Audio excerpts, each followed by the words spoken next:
রাজ্যের সমস্ত কৃষকদের জন্য দারুণ সুখবর।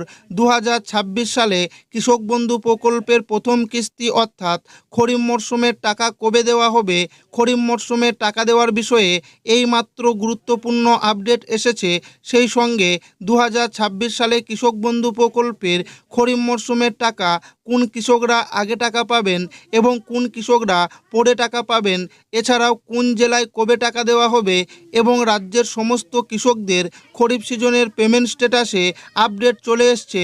তাই কৃষকদের ব্যাংক অ্যাকাউন্টে খরিফ সিজনের 2000 এবং 5000 টাকা এবার কৃষকদের ব্যাংক অ্যাকাউন্টে কবে দেবে, মে মাসে দেবে না জুন মাসে দেবে এবং কত তারিখে কৃষকদের ব্যাংক অ্যাকাউন্টে এই টাকা ঢুকবে, সমস্ত কিছু জানাবো আজকের এই ভিডিওটিতে এবং আপনাদেরকে প্রমাণ সমেত দেখাবো।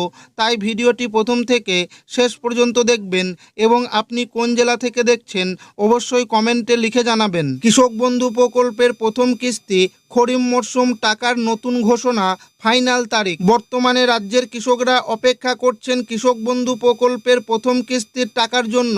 মাঠে এখন চাষের কাজ শুরু হয়ে গেছে। এই মুহূর্তে রাজ্যের অসংখ্য কৃষক অধীর আগ্রহে অপেক্ষা করে আছেন কৃষক বন্ধু প্রকল্পের প্রথম কিস্তির টাকার জন্য। বিগত কয়েক বছরের দিকে তাকালে দেখা যায় 2021 সালে কৃষক বন্ধু প্রকল্পে প্রথম কিস্তির টাকা দেওয়া হয়েছে 17 জুন, 2022 সালে 27 জুন, 2023 সালে ভোটের কারণে আগেই 26 এপ্রিল, 2024 সালে 12 জুন, 2025 সালে 29 জুলাই টাকা দেওয়া হয়েছিল। সামনে রয়েছে বিধানসভা নির্বাচন। আজ 23 তারিখ থেকে 29 তারিখ ভোট গ্রহণ। ফলে এই মুহূর্তে বিভিন্ন সরকারি দপ্তরের আধিকারিকরা ভোটের কাজ নিয়ে অত্যন্ত ব্যস্ত। তবে এর মাঝেই গুরুত্বপূর্ণ খবর সামনে আসছে। সূত্র মারফত জানা যাচ্ছে নির্বাচনের পরেই কৃষক বন্ধু প্রকল্পের প্রথম কিস্তির টাকা দেওয়া হতে পারে। তবে কিছু বিধিনিষেধ থাকার জন্য ভোটের আগে টাকা দেওয়া হবে না বলে জানা যাচ্ছে। অনেক আগেই ব্লক অফিসে এই প্রকল্পের টাকা দেওয়ার প্রস্তুতি শুরু হয়ে গেছে। কৃষি অফিসে গেলে বলা হচ্ছে ভোটের পরে সমস্ত কাজ আবারও শুরু হবে।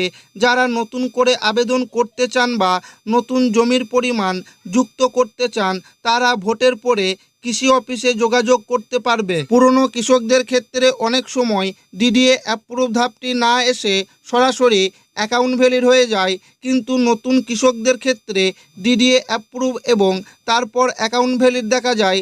তাই নতুন কৃষকদের থেকে পুরনো কৃষকরা আগে ব্যাংক অ্যাকাউন্টে টাকা পাবে। সূত্রের তরফে খবর, মে মাসে টাকা দেওয়া হতে পারে। ইতিমধ্যে অনেক কৃষকের স্ট্যাটাসে এডিএ আপলোড দেখা যাচ্ছে, যা এই সম্ভাবনাকে আরও জোরালো করছে। সমীক্ষা অনুযায়ী জানা গেছে রাজ্যের বেশ কিছু জেলায় আগে টাকা দেওয়া হতে পারে।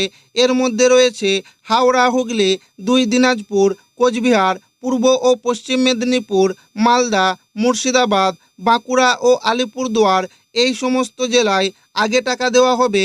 এছাড়াও যেসব কৃষক নতুন করে জমি কিনেছেন এবং কৃষি অফিসে গিয়ে জমির পরিমাণ বাড়ানোর জন্য আবেদন করেছেন তাদের জন্য সুখবর রয়েছে।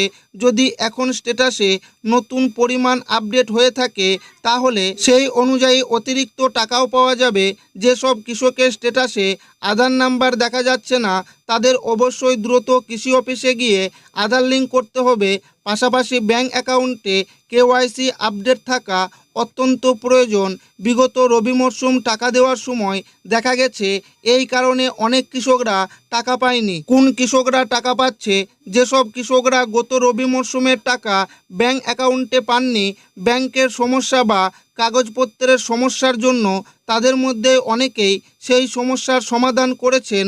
সেই সমস্ত কৃষকদের ব্যাংক অ্যাকাউন্টে আবারও টাকা দেওয়া শুরু হয়েছে। আজকেও বেশ কিছু জেলার কৃষকদের অ্যাকাউন্টে এই টাকা দেওয়া হবে।